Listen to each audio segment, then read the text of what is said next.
બનાસકાંઠા જિલ્લાના થરાદમાં 2 ઇંચથી પણ વધુ વરસાદે જનજીવન અસ્તવ્યસ્ત કર્યું છે। થરાદની વાવ હાઈવે ઉપર પાણી ભરાવાથી વાહન વ્યવહાર પણ ખોરવાઈ ગયો છે। શું છે વધુ વિગતો જોઈએ ખાસ રિપોર્ટમાં। બનાસકાંઠા જિલ્લામાં 3 દિવસથી વરસાદી માહોલ છવાયો છે, ત્યારે ડીસા, થરાદ, દાંતીવાડા, ધાનેરા વિસ્તારમાં વરસાદ વરસી રહ્યો છે। સતત 2 દિવસથી ગાજવીજ સાથે ભારે વરસાદને લઈ અનેક ગામોના રોડ, રસ્તાઓ અને ખેતરો જળબંબાકાર થયા છે।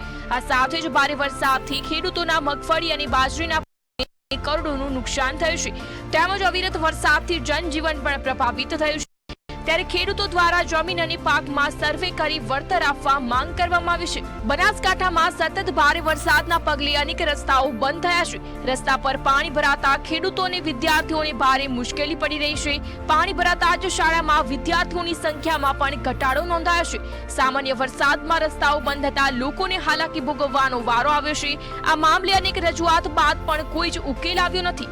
જ્યારે ધાનેરાના અલવાડાથી રાજસ્થાનને જોડતા હાઈવે પર પાણી ફરી વળતા રસ્તો બંધ થયો છે। હાઈવે ઓથોરિટીના બેદરકારીના કારણે હાઈવે બંધ થયો છે, ત્યારે સતત બીજા દિવસે વરસાદથી અનેક માર્ગો પણ પાણી ફરી વળ્યા છે। ભારે વરસાદથી જળબંબાકાર થવાથી દાંતીવાડા ડેમની સપાટી 559.80 ફૂટે પહોંચી હતી। આ સાથે જ હાલમાં દાંતીવાડા ડેમમાં પાણીની આવક 853 ક્યુસેક નોંધાઈ છે, જ્યારે સીપુ ડેમની હાલની જળ સપાટી 572 ફૂટે પહોંચી છે। બનાસકાંઠાના ધાનેરામાં ભારે વરસાદે તારાજી સર્જી છે, ત્યારે શેરા અને રામપુરા વચ્ચેનો રસ્તો તૂટતા લોકોને પણ ભારે હાલાકી પડી રહી છે। તેમજ શેરા ગામની નદીના પટમાં પાણી ફરતા ખેડૂતોને પણ ભારે નુકસાન પહોંચ્યું છે। સ્કૂલમાં બાળકોને મૂકીને કીધા અને જ્યારે વરસાદ થોડો પડે ત્યારે યાર તૂટી જ જાય। અહીંયા કોઝવે બનાવે તો થાય એવું નથી। આગળ પુલ બની ગયો હોય, જો જવાનું નથી શેરા તેઓ પુલ બની ગયો હોય। અહીંયા અમારે 700 લોકો રહીએ અને 40 થી 50 છોકરા સ્કૂલ આજે પણ નથી ગયા। તમે સ્કૂલમાં જઈને તપાસ કરો તો ખબર પડે।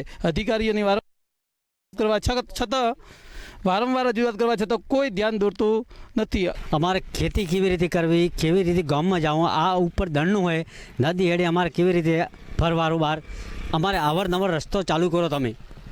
આ તમને નમ્ર વિનંતી। ધાનેરા તાલુકામાં ગઈકાલે ક્યાંક ને ક્યાંક મેઘમહેર થતા લોકોએ જે મેઘમહેરને વધાવી હતી। બીજી બાજુ જ્યારે રાજસ્થાનમાં ઉપરવાસમાં ભારે વરસાદ થતો રેલ નદીમાં પણ નવા નીર આવ્યા હતા। કઈ ખુશી કઈ ગમના દ્રશ્યો સામે આવે છે। ધાનેરા તાલુકાના અનેક એવા રસ્તાઓ છે કે તૂટી પડ્યા છે। હું કેમેરામેનને વિનંતી કરીશ કે આપણે સીધા દ્રશ્યો બતાવો છે। તે રામપુરા અને શેરા વચ્ચેના જે વોળાના દ્રશ્યો છે। અહીંયા લગભગ પાકો રસ્તો બનાવેલો હતો, પણ એક સામાન્ય નદી આવતો વોળાનું જે પાણી આવતો આજે રસ્તાની હાલત તમે જોઈ શકો છો। જો આ રસ્તાની વાત કરવામાં આવે તો અહીંયા 700 થી 800 લોકોની અવર જવર છે। 2 શાળાઓ આવેલી છે અને આ જે રસ્તો તૂટતો ક્યાંક ને ક્યાંક પશુપાલનને જે ખેડૂત છે ખેડૂતો ત્રાહિમામ પોકારી ગયા છે ને સાથોસાથ જે શાળાએ જતા બાળકો પણ હજી સુધી શાળાએ પહોંચી શક્યા નથી।